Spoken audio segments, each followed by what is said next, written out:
Hello again. Okay, y'all, chapter two. Here we go. Chapter two is orienting frameworks for social work practice. So, key takeaways from chapter two. Take a look at the PowerPoint, make sure you've read, but here is what I think is important. The big idea for chapter two is the way that we understand clients determines how we work with them, right? So, this edition of the textbook emphasizes six orienting perspectives: ecosystems, strengths, cultural humility, anti oppressive practice, trauma informed practice, and evidence informed practice. Make sure you're familiar with these terms and what they mean in the context of social work. Okay, so a few things. Number one, we all bring a lens into the room. So there is no completely neutral social worker. I mean, that's just a fact. We're human beings. We all come with biases and judgments and a past history with experiences and interactions from other people. Our experiences, identities, values, assumptions, and biases influence what we notice about our clients and how we interpret it. So, professional self awareness is therefore extremely essential, and it is important that we have a trusted supervisor to process with. When our biases enter the room and we start to experience what's called counter transference, it is so important that we process what that means for us so that we can leave our stuff outside the room and bring our expertise in the room to effectively help the people we're working with. Number two, ecosystems perspective. Don't isolate the person from the environment. Okay, y'all. So, back at USM, I did a ton of recruitment, and I talked a lot about what's the difference between social work and psychology and other mental health professions. And one of the things that I talked about in terms of social work is how social work kind of pulls everything together. We don't just look at the brain, we don't just look at culture, we don't just look at what's happening physically with a person.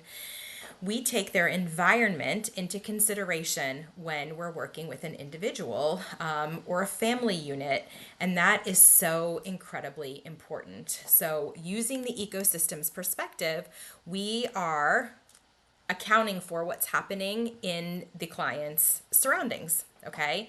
A client's difficulty very rarely exists entirely inside themselves.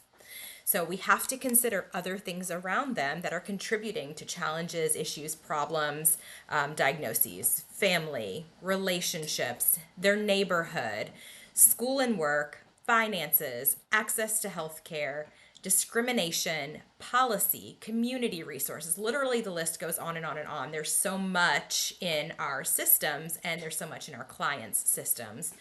So, exploring that is really important. I'll give you a very quick example. When I was working in the school system, oftentimes I would come across a very, very, very frustrated teacher with a child who was being bad in the classroom. And it's very easy to label that child as bad or unmotivated or disrespectful. But the ecosystem's perspective asks, well, what else is happening with that child outside of the class? Are they having issues accessing food? Are there childcare issues? Are there transportation issues? Is there domestic issues at home, domestic violence issues that maybe is preventing this child from sleeping? Do they have their air turned on or off at home? And what season are we in? So all of that impacts the child's willingness and ability to participate in the classroom.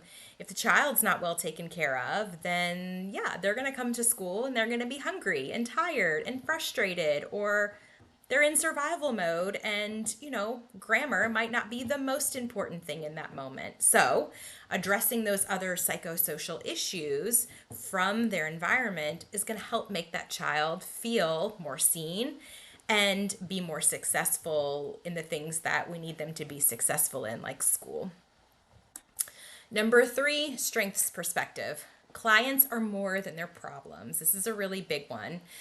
Assessment should identify resources, resilience, capacities, relationships, successes, survival skills. So here's another example from the school system. I talk about the schools a lot because it was just something, part of social work that I so loved, and it's where I started. In every psychosocial that we completed in the school, one of the questions that we very commonly asked parents and the child were, what are your strengths? What are you good at? What is something you like about yourself? And it was always amazing to me when the child, in particular, had a very difficult time identifying their strengths. I worked with a lot of preteen and teen boys. And for many of them, the strength that they labeled was that they were very good at basketball. That was the thing, okay? They were good at basketball. Well, what does basketball have to do with me in therapy? Well, it is a strength. So, using those athletic abilities, we can bring that into the therapy space because it's about teamwork, it's about leadership, it's about being active, which is good, of course, for self-care. Also, I had the opportunity working at the school to have access to a gym. And oftentimes when there was not PE happening, it was empty and not being used. I would sometimes take those kids into the gym and we would play basketball during a session. Now, look, y'all, I'm not good at basketball. That's not my thing. Not at all. But those kids were good at basketball. And they started opening up and they started talking to me and they started sharing things. And we talked about feelings. That was something they were good at. And that allowed them to put their guard down and to open up about the things that we really needed to talk about. So we can pull from the strengths perspective all kinds of things about our clients. Sometimes we can even use it during a session to engage a client, right? So we want to avoid turning clients into diagnoses.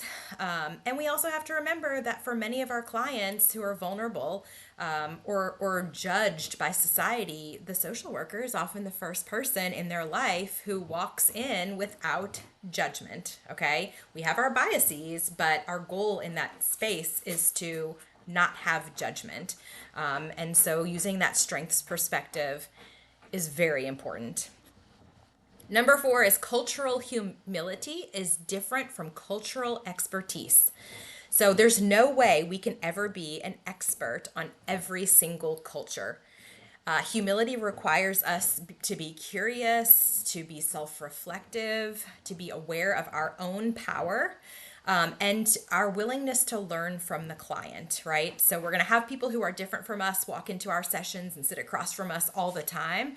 And that culture, that person's culture is going to impact and influence all the things about that person and how we work with them. So don't be afraid to go do your research on that person's culture if you're unfamiliar, but ask questions, be inquisitive. And you can say things to the client like, help me understand what this means for you. Different cultures believe different things, and it's our job to respect that in practice. Next, trauma-informed practice asks a different question. Okay, keep this in mind. Trauma-informed practice does not ask what's wrong with you. In social work, we ask, well, what has happened to you, right? And how has that affected you? It also emphasizes safety, choice, collaboration, trust, empowerment. So again, it's not the diagnosis we're searching for necessarily. We're searching to find out the why, the reason behind behavior. Also, y'all, I'm so sorry. My dog is just being a pest right here, and after this video I will show you what he looks like, but I am not about to record this again, so I'm gonna keep going. Bear with me, we're almost to the end. The last big thing that I want to say is evidence-informed practice is not cookbook practice. Research matters. Research is incredibly important in the work that we do, and everything we do is evidence-based. But what's also important is clinical expertise, client preferences, culture, circumstances, what resources are available to us and to our clients.